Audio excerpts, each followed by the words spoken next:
There's a big aapada for Arvind Kejriwal. As Raghav Chadda has broken the Aam Aadmi Party. सब कुछ न्योछावर कर कर एक करप्शन फ्री इंडिया का संकल्प लेकर आए थे और इस पार्टी को स्थापित किया था। 26 नवंबर 2012 को दिल्ली के जंतर मंतर से एक पार्टी की शुरुआत हुई। इसका नाम था आम आदमी पार्टी। इसके फाउंडर थे अरविंद केजरीवाल। पार्टी की शुरुआत अन्ना हजारे के भ्रष्टाचार विरोधी आंदोलन इंडिया अगेंस्ट करप्शन भारत का सबसे बड़ा आंदोलन था। इस आंदोलन के बाद अरविंद केजरीवाल ने अपने कुछ सहयोगियों के साथ मिलकर इस पार्टी का गठन किया। तो हमने जनता से पूछा जनता क्या चाहती है। तो यहाँ जितने लोग जंतर मंतर पे बैठे हुए थे सब लोगों ने भारी संख्या में हाथ उठा के कहा कि आप राजनीतिक विकल्प दीजिए।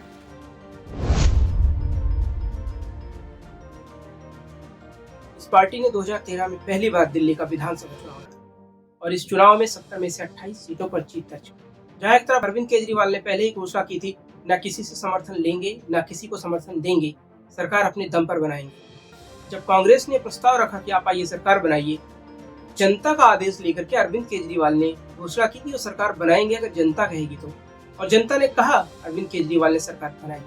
लेकिन वो सरकार महज 49 दिनों में ही गिर गई। उसके बाद 2015 में दोबारा आम चुनाव हुए और उन आम चुनावों में अरविंद केजरीवाल की पार्टी यानी कि आम आदमी पार्टी ने 70 में से 67 सीटों पर शानदार जीत दर्ज की और अपने दम पर दिल्ली विधानसभा में सरकार बनाया। अपने वादे के मुताबिक कुछ वादे तो इन्होंने पूरे किए, जैसे कि बिजली का बिल माफ कर दिया, पानी का बिल माफ कर दिया, लेकिन साथ ही साथ कई सारी चीजों में नाकामियां भी देखनी पड़ी।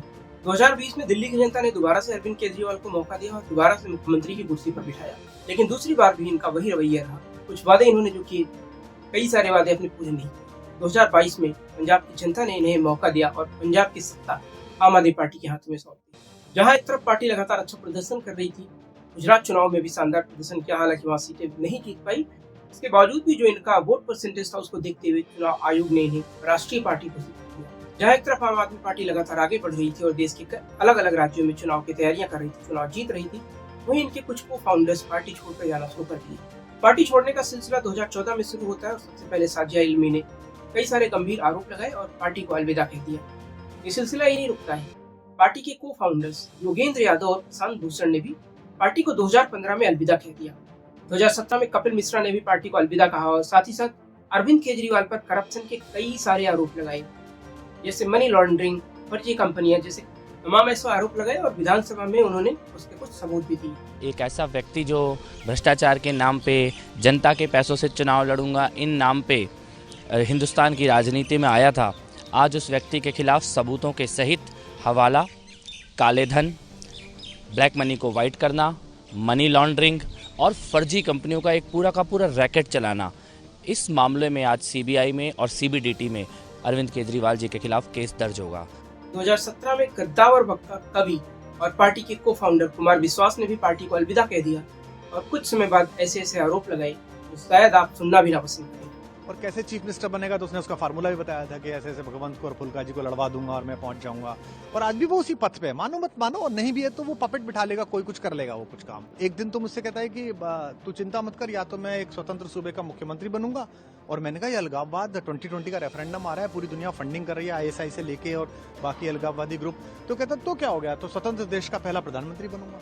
इससे साफ पता चलता है किस तरीके से इसने अन्ना आंदोलन का फायदा उठाकर अपनी पार्टी बनाई और सत्ता के लालच में, पद के लालच में सब कुछ दरकिनार करते हुए खुद सत्ता पर बने रहना और डिक्टेटरशिप को आगे बढ़ाने का फैसला किया। उसके बाद 2018 में आशीष खेतान ने भी अपने पद से त्याग दिया और कई तरीके के गंभीर आरोप लगाए। आशीष खेतान के बाद अगला नंबर आता है आशुतोष कुमार का, जो कि वरिष्ठ पत्रकार थे और समाज सेवा करने के भाव से आम आदमी पार्टी में ज्वाइन हुए थे। लेकिन 2018 में इन्होंने भी कई सारे गंभीर आरोप लगाते हुए आम आदमी पार्टी को अलविदा कह दिया। पार्टी छोड़ने वालों में अगला नाम आता है स्वाति मालीवाल का। इन्होंने मेरे साथ क्या नहीं करा, कितना अत्याचार करा। पहले तो मारा पीटा, उसके बाद फिकवा दिया, उसके बाद चरित्र हरण करा। जिसने मेरी पिटाई करी उसको Z+ सिक्योरिटी दिलवाई। महिलाओं की बात करने वाले अरविंद केजरीवाल का चेहरा यहाँ पर साफ साफ दिख जाता है।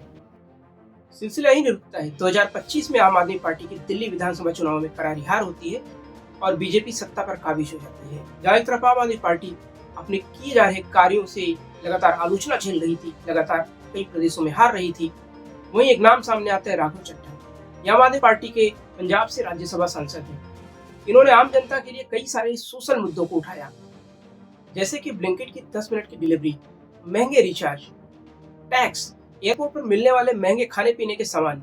राघव चड्ढा के दम पर आम आदमी पार्टी एक बार फिर से देश में जबरदस्त वापसी करेगी, लेकिन कुछ समय बाद इनके भी पर उतर दिए जाते हैं। राज्यसभा में इनके कद को छोटा करते हुए आम आदमी पार्टी ने इनकी जगह पर अशोक मित्तल को नॉमिनेट कर दिया। 24 अप्रैल 2026 को राघव चड्ढा अपने साथ साथ 6 और सांसदों को लेकर बीजेपी में शामिल हो जाते हैं। उन सांसदों में राघव चड्ढा के साथ साथ संदीप पाठक, स्वाति मालीवाल, हरभजन सिंह, अशोक मित्तल, राजेंद्र गुप्ता और विक्रम साहनी शामिल थे। इस समय राज्यसभा में आम आदमी पार्टी से 10 सांसद हैं, उनमें से 7 इस समय बीजेपी में शामिल हो चुके हैं। इसके अलावा आम आदमी पार्टी के लोकसभा के भी 3 सांसद हैं जो कि पंजाब से ही हैं। तो टोटल 3 राज्यसभा और 3 लोकसभा के सांसद इनके पास बचे हुए हैं।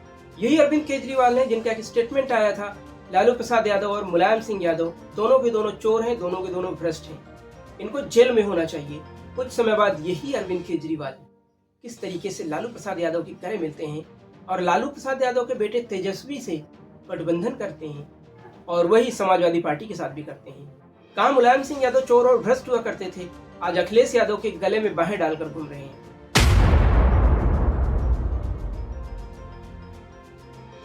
कैसा दोहरा चरित्र है इस इंसान का। ऐसे दोहरे चरित्र वाले को क्या भारतीय राजनीति में रहने का कोई अधिकार है? जब आपका मन करे तब आप किसी को अपराधी साबित कर दें, और जब आपका मन करे तो आप उससे गठबंधन कर लें, वो ठीक हो गया। आपके गठबंधन करते उसके सारे पाप धुल जाते हैं। ये कैसी दोगली राजनीति है? ऐसे दोगले चरित्र वालों को क्या राजनीति में होना चाहिए? आप लोगों की क्या राय है, इसको जरूर बताएं।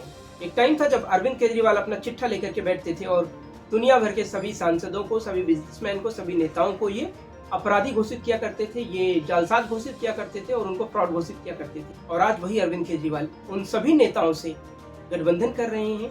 लालू प्रसाद यादव की पार्टी से गठबंधन किया, समाजवादी पार्टी से गठबंधन किया, कांग्रेस से गठबंधन किया। मुद्दा केवल एक ही है, सत्ता मिलना। किसी भी तरीके से दिल्ली की सत्ता मिल जाए, किसी भी तरीके से इनको पद मिल जाए। क्या इसी सेवा भाव से आपने राजनीति में कदम रखा था? क्या यही राजनीतिक विकल्प है आपका? अगर ये आपका राजनीतिक विकल्प है, ऐसा विकल्प भारत को नहीं चाहिए। दोस्तों, आप लोगों की क्या राय है, इस पर आप जरूर बताएं। धन्यवाद।